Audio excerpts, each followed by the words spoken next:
Hello. मेरा ये topic जो है वो इकोनॉमिक्स का है। इकोनॉमिक्स का उसमें कौन सा है कि बजट, ठीक है। और इकोनॉमिक बजट हो गया, और जो फिजिकल इकोनॉमी होती है, फिजिकल इकोनॉमी, ठीक है, इकोनॉमी। और जो मेरा अभी 16th फाइनेंस कमीशन है, इसको लेकर के मतलब जो एसएफजी का जो पेपर 2 नहीं होता, एसएफजी का पेपर 3 का टॉपिक जो है, पेपर 3 का टॉपिक, ठीक है। मतलब मैं इसमें पूरा पूरा पिलर जो है वो 2 पढ़ूंगा, A B C D E F तक, ठीक है। इसमें टैक्सेशन वाला इंक्लूड नहीं होगा बस, ठीक है।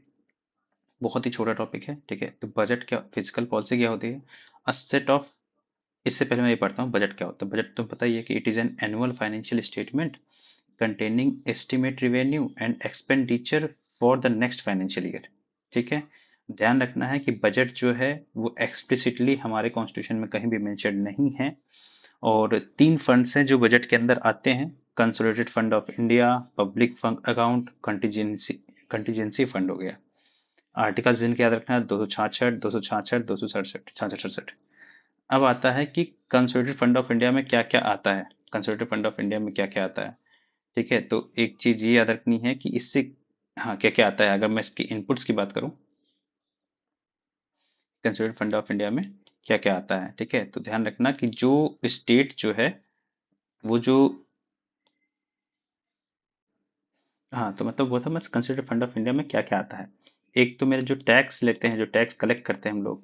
दूसरा कौन सा होता है कि जो हम लोग बोरोइंग करते हैं, ठीक है ना। बोरोइंग जो होती है, चाहे वो इंटरनल हो चाहे वो एक्सटर्नल हो, वो सब जो है वो हो गया। और तीसरा हमारे पास आता है जो स्टेट स्टेट गवर्नमेंट जो अपना मतलब जो लोन चुकाती हैं, वो। इन तीनों के अलावा कंसिडर फंड ऑफ इंडिया में कुछ नहीं रह जाता, ठीक है। और जैसे कि एक क्वेश्चन बना था कि जो सुप्रीम कोर्ट का जुरिस्डिक्शन होता है, मतलब जो सुप्रीम कोर्ट की अ, वो तुम समझ रहे हो ना मैं क्या बोलना चाह रहा हूँ, ठीक है। वो चीज़ जो है वो इसके अंदर नहीं आती है, ठीक है। अब फिर इसके अलावा जो है 3 डॉक्यूमेंट्स हैं जो बजट से रिलेटेड हैं। वो कौन कौन से: एनुअल फाइनेंशियल स्टेटमेंट आर्टिकल 112, ठीक है, article 112। Demand for grants article 113। और एक फाइनेंशियल बिल 110 होता है, ठीक है। अब कैसे प्रेजेंट कैसे किया जाता है बजट को। पीएम केयर फंड्स तो पता ही है तुम्हें, ठीक है ना। पीएम केयर फंड्स क्या होता है, पीएम ऑफिस में इसके 6 स्टेजेस होते हैं बजट को प्रेजेंट करने के लिए। पहले हम लोग प्रेजेंट करते हैं, इसका जनरल डिस्कशन होता है, फिर डिपार्टमेंटल कमिटीज द्वारा इसका स्क्रूटनाइज किया जाता है, फिर वोटिंग होता है इस पे, ठीक है। फिर सब लास्ट में जो है फाइनेंशियल बिल को जो है पास किया जाता है। फाइनेंस बिल मतलब होता है कि अब जाओ तुम टैक्स जो है कलेक्ट करो, टैक्स कलेक्ट करो, ठीक है। फाइनेंस बिल का मतलब ये होता है। एनुअल फाइनेंशियल स्टेटमेंट जो है वही बताऊंगा। और अप्रोप्रिएशन बिल क्या होता है कि कंसोलिडेटेड फंड ऑफ इंडिया से पैसा निकालने की तुमको अनुमति है। वोट ऑन अकाउंट तुम्हें पता होना चाहिए क्या होता है। इंटरिम बजट ये भी तुम्हें पता होना चाहिए, ठीक है। फिर इकोनॉमिक सर्वे ये भी पता है। फिर एक जो है फाइनेंस मिनिस्ट्री है ना, उसके अंदर कौन कौन से डिपार्टमेंट्स है। फाइनेंस कमीशन आर्टिकल 280 है, ठीक है। फिर इसके अंदर फाइनेंस कमीशन के फाइनेंस मिनिस्ट्री कौन कौन सी है, उसके अंदर फाइनेंस कमीशन के अंदर कौन कौन सी मिनिस्ट्री आती है, ठीक है। ये हो गया मेरे पास फाइनेंस डिपार्टमेंट। अब इसके नीचे आता है डिपार्टमेंट ऑफ इकोनॉमिक अफेयर्स, हो गया। रिवेन्यू, रिवेन्यू के अंदर आता है CBIC, CBDT, central board of indirect taxes and customs. और दूसरा क्या है, central board of direct taxes, ठीक है। ये जो भी बजट बनाएगा यही बनाएगा, कलेक्ट करेगा तो ये कलेक्ट करेगा। और एक होता है एक्सपेंडिचर, ठीक है, कितना खर्च पड़ा कंसोलिडेटेड फंड से, ये सब चीज़ें ये देखता है। और एक होता है फाइनेंशियल सर्विस, जैसे कि बीवीबी, जिसका नाम अब चेंज कर दिया गया है, ठीक है, ये प्रोवाइड करता है। फिर एक आता है डीपैम। डीपैम क्या है, department of investment and public asset management, मतलब जितनी भी गवर्नमेंट की जो प्रॉपर्टीज हैं उनको बेच करके पैसा कमाना या उनको रेंट दे करके पैसा कमाना, ये सब चीज़ का काम है। और फिर लास्ट में मेरे पास आता है एक डीपीई। डीपीई क्या है, डिपार्टमेंट ऑफ पब्लिक इंटरप्राइजेज है। और इसके अंदर एक काम करता है एनएलएमसी। ध्यान रखना कि जितने भी ये सब गवर्नमेंट ऑन्ड है, ठीक है, ये 100% गवर्नमेंट ऑन्ड है, ठीक है। तो हाँ, ये कहते हैं डिपार्टमेंट ऑफ पब्लिक एंटरप्राइज। ये क्या है कि looks after government companies and central public जो पीएसयूज हैं, ठीक है, उनके एडमिनिस्ट्रेशन को देखता है। क्या एक्सपेंडिचर उन्होंने किया हुआ है, क्या फाइनेंशियल हेल्थ है, क्या सर्वे परफॉर्मेंस है, तो सरकारी कंपनियों के प्रबंध खर्च, ये भी जो वित्त स्वस्थ निगरानी रखता है, ठीक है, निगरानी के बारे में देखता है। DP gives Ratna status to central, ये जितने भी कौन सी कंपनीज गवर्नमेंट कंपनीज है ना, इनको जो है रत्ना का स्टेटस भी देता है, मेकिंग गुड प्रॉफिट, ठीक है। इसके अलावा नेशनल लैंड मोनेटाइजेशन, ये तो बता ही दिया मैंने कि किसके अंदर आता है, DPE, national land monetization, NLM corporation, ठीक है। मार्च 19 मतलब 2022 में लेके आया था। गवर्नमेंट सेट की to establish NLMC, department of public enterprises, government पूरा पूरा इसको ऑन करती है। Renting selling surplus assets of the government department and companies etcetera, it will have hire experience profession from the private sector to ensure the efficient management, ठीक है। फिर मैंने क्या किया हुआ है, मैंने अब मेरे पास यहाँ पे जो टैक्स के बारे में पढ़ना था। टैक्स हो गया, कौन कौन डायरेक्ट टैक्सेस हैं, कौन कौन डायरेक्ट टैक्सेस हैं, फिर कौन कौन से इनडायरेक्ट टैक्सेस हैं, और फिर उसके बाद जो है क्या क्या मतलब घपले वपले किए जाते हैं टैक्सेस में। टैक्स में जो है जैसे कि हवाला सिस्टम, ये सब कुछ करके, ठीक है। लेकिन मैं इसी को ही लेकर पढ़ूंगा। अब मैं चलता हूँ, एक और चीज ध्यान रखना कि जो एफआरबीएम एक्ट है, एफआरबीएम एक्ट आया था ना, उसके थ्रू जो है 4 डॉक्यूमेंट्स को कंपलसरी होता है प्रेजेंट करना। कौन कौन से होते हैं वो, मैं ट्रिक से सीधे याद करता हूँ, ठीक है। मैक्रो से याद रखना, ठीक है ना, मैक्रो इकोनॉमिक, ठीक है। मैक्रो मतलब छोटा, फिर अब बड़े वाले में पहुंचना, मीडियम टर्म फिजिकल पॉलिसी। फिर फिजिकल पॉलिसी से याद रखना कि फिजिकल पॉलिसी की स्ट्रेटेजी वहां पे आएगी, ठीक है। एक स्टेटमेंट ये हो गया, दूसरा ये हो गया, तीसरा ये हो गया, और चौथा ये है कि मैक्रो शुरुआत में क्या था, मीडियम टर्म एक्सपेंडिचर फ्रेमवर्क। ये ध्यान रखना कि शुरुआत की ये जो 3 है, ये एक ही बजट के सेशन में लाया जाता है। बजट टर्नआउट बाद में, बाद वाला जो है, ये वाला जो है, ये बाद वाले सेशन में आया था, जस्ट इसके बाद वाले सेशन में लेके आया जाता है। इसी के रिलेटेड जो क्वेश्चन है एफआरबीएम, मतलब कौन कौन से लाए जाते हैं, कौन कौन से नहीं लाते, कौन बाद में लाया जाता है, कौन एक ही सेशन में लाया जाता है, ये सब दिया हुआ है, ये क्वेश्चन कर लेना, ठीक है। फिर इसके बाद ये कुछ स्टैटिक पोर्शंस है कि पहली बार जो है जेंडर बस्टिंग कब शुरू की गई थी, 2005-6 के आसपास, ठीक है। जेंडर जेंडर बेस्ड बजट जो है वो प्रेजेंट किया गया था। पेपरलेस डिजिटल कब हुआ था, ये कोविड के टाइम पे हुआ था। रेलवे बजट को मर्ज कब किया गया था, ये कोविड से पहले कर दिया गया था। तो मेरे ख्याल से इसका आंसर कुछ ऐसा कुछ ही होगा। फिर एक होता है जीरो बेस्ड बजट, इसकी डेफिनेशन पूरी पूरी लिखी हुई है, ठीक है। जीरो बेस्ड बजट क्या होता है, zero based budget, performance based budget, outcome based budget, ठीक है। ये चीज हो गई, ये चीज देख लेना। फिर अब सीधे चलता हूँ मैं एनुअल फाइनेंशियल स्टेटमेंट, लेकिन एक देखो अब यहाँ क्या है, यहाँ पूरा पूरा चल रहा है क्या, ये डायरेक्ट टैक्स चल रहा है, ठीक है। पूरा पूरा डायरेक्ट टैक्स है, तुरंत तुरंत तुरंत पढ़ लूंगा मैं। फिर उसके बाद मेरे पास आता है ये इनडायरेक्ट टैक्सेस हैं ये, ठीक है। जीएसटी, एड वैलोरम, पिंगुइन टैक्स जो भी है, ठीक है, ये सब सब इनडायरेक्ट टैक्सेस हैं। फिर इसके बाद मेरे पास जो ये टू बी पिलर शुरू होता है, उसमें फाइनेंस कमीशन के बारे में बात की गई है, ठीक है। ये पूरा का पूरा कुछ नहीं पढ़ना है, बस इतना रिवाइज कर ले कि 16 फाइनेंस कमीशन में कौन कौन बंदे थे। सबसे इंपॉर्टेंट बात ये कि डॉक्टर अरविंद पनागरिया, ठीक है, पनागरिया, ये फॉर्मर वाइस चेयरपर्सन है नीति आयोग। पनागरिया, पना पना मतलब कि अरविंद पनागरिया, जो पना खाते हैं, ठीक है। और ये जो मेंबर्स हैं, any George Matthew from Indian audit, ठीक है, एनी जॉर्ज मैथ्यू हैं, और मनोज पांडा, ये फुल टाइम मेंबर हैं। पार्ट टाइम मेंबर कौन कौन से सौम्य कांति घोष, ठीक है, टी रविशंकर, और आईएएस ऋत्विक पांडे, तो मेंबर सेक्रेटरी होगा, ठीक है। ये ध्यान रख गया। फिर इसके अलावा मुझे और कुछ याद नहीं रखना है। जो याद रखना बताऊंगा, डिस्ट्रीब्यूशन तुम्हें पता होना चाहिए कि 41% जो है। अब आते हैं सीधे सीधे सीधे पूरा का पूरा, इस सब का पूरा निष्कर्ष जो है, जो यहाँ तक है, टैक्स कहाँ गया, यहाँ तक ब्लैक मनी से पहले पहले तक का पूरा जो है, वही सिर्फ एक डायग्राम में है कि 16 फाइनेंस कमीशन बैठी है, उसने जो है 41% जो स्टेट को दिया हुआ है। फिर उसने कुछ कैसे उसने डिस्ट्रीब्यूट किया हुआ है वो मैं बताने वाला हूँ, ठीक है। वो ये डिस्ट्रीब्यूशन बस मैं थोड़ा इससे देख लूंगा, इस वाले से, और नहीं तो सब कुछ ठीक है। देखो मैंने कैसे याद किया हुआ था, 15 फाइनेंस कमीशन को मैंने ऐसे याद किया हुआ था, कैसे, आई पैड, ठीक है। आई पैड में तो मेरे पास ये 45% था, मुझे जितना याद है मैं बता रहा हूँ, मैं 45% था, ये 15% था पॉपुलेशन, और ए से एरिया जो है ये कितना था, लगभग एरिया 15% था, और ये डेमोग्राफिक डिविडेंड मैंने कितना किया होता, ये हाँ ये था 12.5%, ऐसे कुछ करके था 12.5%, ठीक है। तो अब क्या हुआ, क्या है आईपैड में क्या हुआ है, चलो इसको उससे याद लिख लेते थोड़ा सा, ठीक है। अब हुआ क्या है, जैसे मैंने आईपैड लिखा हुआ, ठीक है, आईपैड।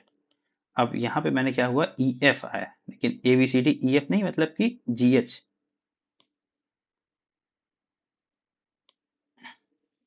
एफ जी याद रख लेना, ठीक है ना। ई को बस काट देना, ठीक है। तो मेरे को क्या याद है, ये कितना था, 45%, ठीक है।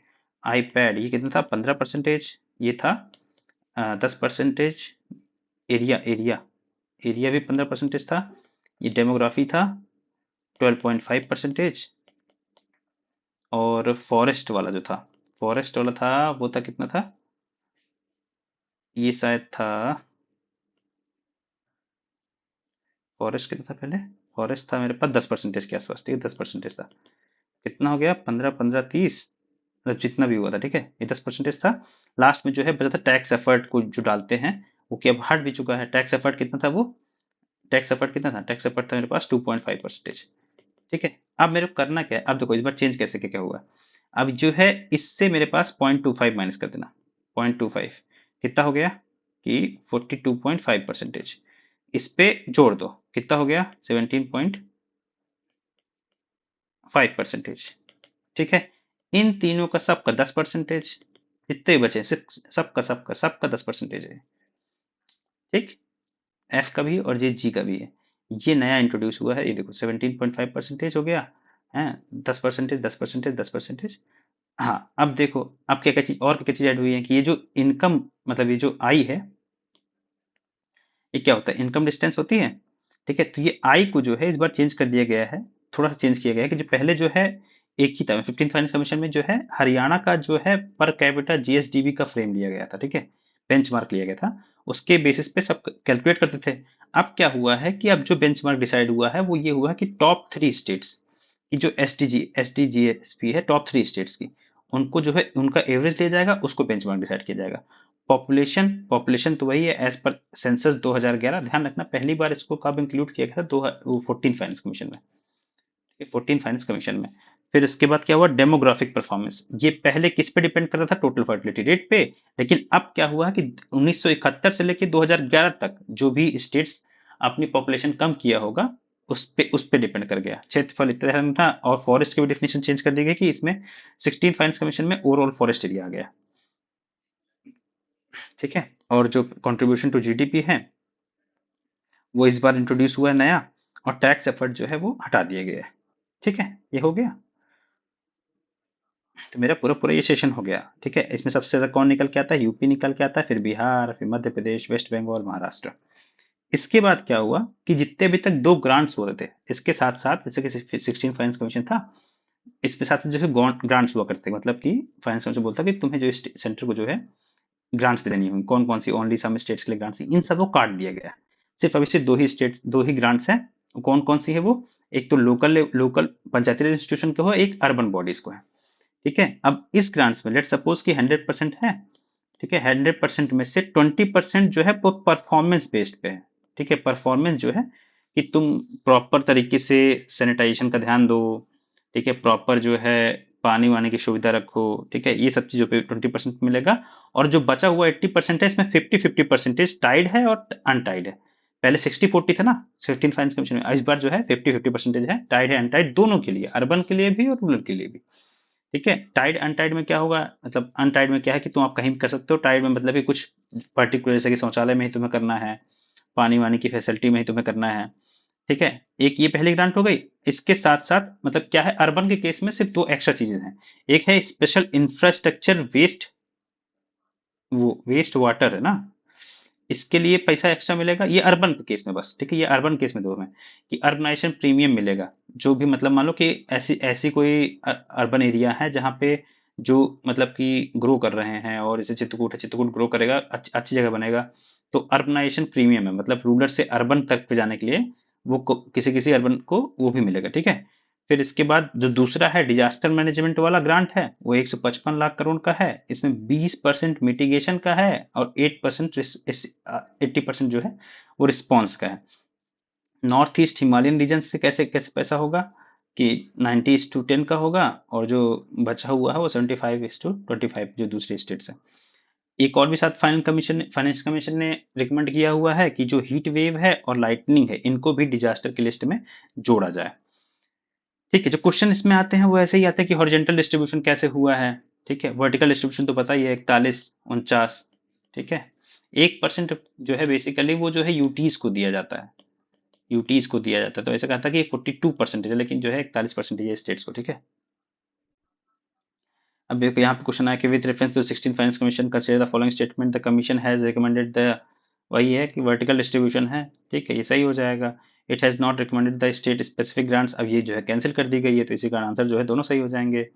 Population for the year 2011 was first introduce in the 14th finance commission में, ध्यान रखना पहले उतार रखा है मैंने, ठीक है। Consider the following state parameter, ठीक है, हाउ मेनी ऑफ द, मतलब हॉरिजॉन्टल डिवोल्यूशन के लिए आ गया ना, फिर से कर लेंगे तुम आराम से। इसके अलावा एक और इंडेक्स है, वो है physical health index of states, NITI Aayog द्वारा निकाली जाती है। इसके 5 पैरामीटर्स हैं, इसमें टॉप किया है उड़ीसा ने, ठीक है। What are these 5 indicators? Quality of expenditure, revenue mobilisation, physical prudence, depth index, depth sustainability, ठीक है। ये जो है अभी मेंस में आया हुआ तो क्वेश्चन, इसी कारण ये इंपॉर्टेंट है। तो ये उड़ीसा जो है नंबर 1 पे है, और हिमालयन और नॉर्थ ईस्ट स्टेट्स के लिए एक अलग से रैंकिंग आती है, तो उसमें जो है अरुणाचल जो है वो बेस्ट है, मणिपुर जो है बॉटम पे है, ठीक है। ये बस इतना ही बस पढ़ना था, यहाँ तक खत्म हो चुका है, यहाँ तक पूरा पूरा खत्म हो चुका है, ये पूरा का पूरा खत्म हो चुका है। अब हम लोग चलते हैं किसमें। अब देखो यहाँ के बाद क्या है कि ये टैक्स वैक्स वाले हैं, कि टैक्स अम्बर्समेंट, ठीक है कैसा नहीं है, रेट्रोस्पेक्टिव टैक्स, फिर क्या क्या है क्या नहीं है, ये तो बहुत इजी टॉपिक्स हैं। अब मेरे पास आता है कि टॉपिक में से चलता हूँ, एनुअल फाइनेंशियल स्टेटमेंट, ठीक है। एक तो क्या क्या चीजें इसमें आती हैं, ठीक है। तो रिवेन्यू वाला सेक्शन वो होता है जो मतलब कि ईयर बाय ईयर के बेसिस पे होता है। कैपिटल तो मतलब कि उसके लिए पूरा कैपिटल मतलब कि 1 साल से ऊपर के लिए हो सकता है, ठीक है। फिर इसके बाद तुम्हें एक थोड़ा याद रखना कि रिवेन्यू एक्सपेंडिचर में ये 5 चीज जरूर याद रखना, ठीक। कौन कौन सा होता है? जो इंटरेस्ट पेड पे करना होता है, जो लोन हमने लिया हुआ है, बोरोइंग की हुई है, उस पर जो इंटरेस्ट पेड होगा, ग्रांट्स जो है हम जो स्टेट्स को देंगे, सब्सिडीज, डिफेंस, और सैलरी और पेंशन, ठीक है। ये 5 चीज जरूर याद रखना। अब यहाँ पे टैक्स की बात तो हो ही चुकी, डायरेक्ट टैक्स की बात हो चुकी, इंडायरेक्ट टैक्स के ऊपर बात हो चुकी है। अब नॉन टैक्स रेवेन्यू इसमें कौन कौन से होते हैं? जो डिविडेंड एंड प्रॉफिट्स होते हैं, इंटरेस्ट जो रिसीव्ड होता है, ठीक है, इंटरेस्ट जो रिसीव्ड होता है वो इसमें आता है, ग्रांट वांट रिसीव्ड तो वो इसमें आती है, सेलिंग ऑफ गुड्स सर्विसेज इसमें आता है। अब इसमें ये भी ध्यान रखना है, ये चीज इंपॉर्टेंट रखना। देखो जैसे कि क्या होता है कि जब हम एक्सटर्नल जो पेमेंट करेंगे, एक्सटर्नल की जो इंटरेस्ट होगा, ठीक है, वो कहाँ जाएगा? जैसे कि एक्सटर्नल को जो हमने ये बोरोइंग कर रखी है, ये तो बताया ना तुम्हें, कैपिटल रिसिप्ट और रिवेन्यू रिसिप्ट में क्या डिफरेंस होता है। कैपिटल रिसिप्ट वो चीजें आती हैं जो लाइबिलिटीज क्रिएट करे या फिर रिड्यू हमारे एसेट्स को कम कर दे, वो हमारे कैपिटल्स में आते हैं, कैपिटल रिसिप्ट में आते हैं, ठीक है। ठीक है, और रिवेन्यू रिसिप्ट में क्या होता है कि ये सब सब कुछ नहीं होता है। तो कैपिटल रिसिप्ट में क्या क्या हो गया, जो हम इंटरनल से लोन लेते हैं या फिर जो हमारा एक्सटर्नल का डेप्ट है, ठीक है। नॉन डेप्ट में कौन कौन से हो गया? जो लोन हमने रिकवर्ड किया हुआ है स्टेट के द्वारा, ठीक है, या तो फिर हमने जो है डिसइन्वेस्टमेंट किया हुआ है, जो हमारी सरकारी कंपनी है उनको जो है वापस लिया हुआ है, ठीक।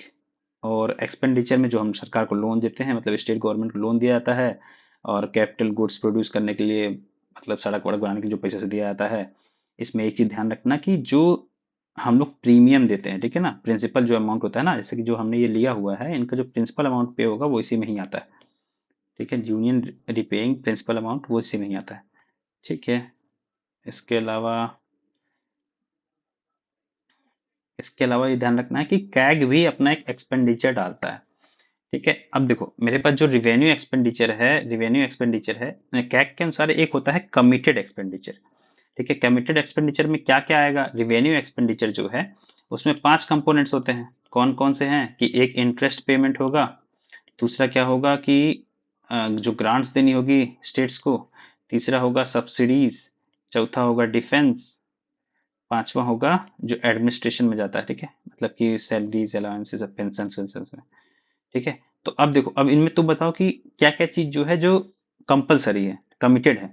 एक तो ये हो गया, एडमिनिस्ट्रेशन हो गया, और जो ग्रांट्स है ये भी कंपल्सरी नहीं है, लेकिन डिफेंस डिफेंस ये भी नहीं है, सब्सिडीज, लेकिन जो इंटरेस्ट है ये हो गया, ठीक है। एक ये हो गया, एक ये हो गया, यही दोनों बस है जो कि कमिटेड होंगे, ठीक है ना, कमिटेड एक्सपेंडिचर होंगे। देखो ये देखो, ये जो है पूरा पूरा एडमिनिस्ट्रेशन हो गया, सैलरीज एंड पेंशन और एडमिनिस्ट्रेशन एक्सपेंसेस, ठीक है, और इंटरेस्ट पेमेंट हो गया, ये दोनों है। और 3 जो सब्सिडीज डिफेंस ग्रांट्स है, ये तीनों तीनों नॉन कमिटेड में आते हैं, ठीक है ना। एक ये भी है कि जो इकोनॉमिक सर्वे ने इस बार कहा हुआ है कि development expenditure of state government, एक ये कॉन्सेप्ट निकाला हुआ है, और एक एबव द लाइन मेजर्स हैं, ठीक है, जो आईएमएफ ज्यादातर यूज करते हैं, मतलब आईएमएफ ज्यादातर जो यूज करता है कि अच्छा कहता है कि इसका जो है ये इस गवर्नमेंट का मतलब इस कंट्री का जो है एबव द लाइन है, ठीक है, और बिलो द लाइन है। एबव द लाइन में एक्चुअली में होता क्या है कि वो गवर्नमेंट ट्रांजेक्शंस होते हैं जो फिजिकल डेफिसिट को डायरेक्टली अफेक्ट करते हैं।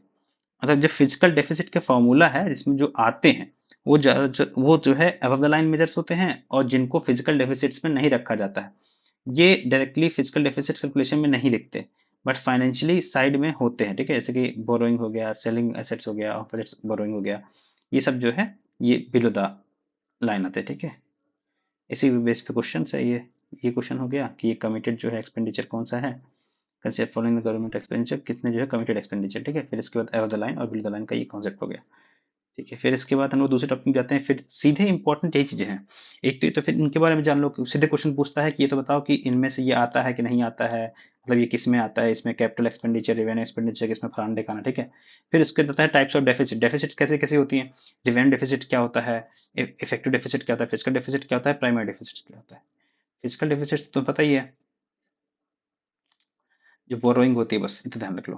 प्राइमरी डेफिसिट्स क्या होते हैं, जो हमने जो है अगर हम मना वो माइनस कर दें, मतलब जो हमारा फिजिकल डेफिसिट्स है उसमें अगर हम लोग जो है जो एसेट्स पे जो खर्च किया हुआ है, ठीक है, अगर उसको माइनस कर देंगे तो हमारे पास प्राइमरी डेफिसिट आ जाएगा। रिवेन्यू डेफिसिट क्या होता है पता होता है, ठीक है। इफेक्टिव रिवेन्यू डेफिसिट क्या होता है, रिवेन्यू डेफिसिट्स माइनस में जो हमने ग्रांट्स देते हैं, कैपिटल एसेट्स देते हैं किसको, स्टेट्स को, तो उसको वो हमारा इफेक्टिव रेवेन्यू डेफिसिट होता है, ठीक है। फिर फिजिकल डेफिसिट ध्यान रखना, जितने हम यही बस चार को जो है बजट में प्रेजेंट किया जाता है, और ये ज्यादातर चारों के चारों अभी गिर ही रहे हैं सारे के सारे 2020-21 के बाद से। फिजिकल ग्लाइड क्या होता है कि यही कॉन्टिन्यूसली जो है डिक्रीज होना, ठीक है। और फिर इसके बाद अब मान लो कि डेफिशिएंसी हो गई है, फिजिकल डेफिशिएंसी हो गई तो कैसे उसको कम किया जाता, तो मतलब वही तो फिर लोन लेकर, external loan, internal loan, external grant हो गया। लास्ट में ये स्टेप होता है कि जो है गवर्नमेंट जो है गवर्नमेंट सिक्योरिटी इशू करती है, आरबीआई जो है प्रिंट करके उनको खरीद लेती है, ठीक है। उसी को हम लोग बोलते हैं मोनेटाइजेशन ऑफ डेफिसिट या फिर डायरेक्ट मोनेटाइजेशन, ठीक है। आरबीआई जो है दो तरीके से कर सकती है कि ये तो फिर प्राइमरी मार्केट मतलब कि शुरुआत में ही खरीद ले गवर्नमेंट से, ये कंपलसरी नहीं है कि आरबीआई खरीदना ही पड़ेगा। दूसरा होता है कि वो secondary market, open market operation करके सेकेंडरी मार्केट तक की, तो उसको हम बोलते हैं इनडायरेक्ट मोनेटाइजेशन, ठीक है। ऐसे इसमें क्वेश्चन देखो, कंपलसरी है कि आरबीआई को, नहीं कंपलसरी नहीं होता है। अब फिर ये क्वेश्चन आया हुआ है कि अगर मान लो कि how many of the measures contribute to reducing physical deficits, physical deficit कम करने के लिए क्या तरीके हो सकते हैं।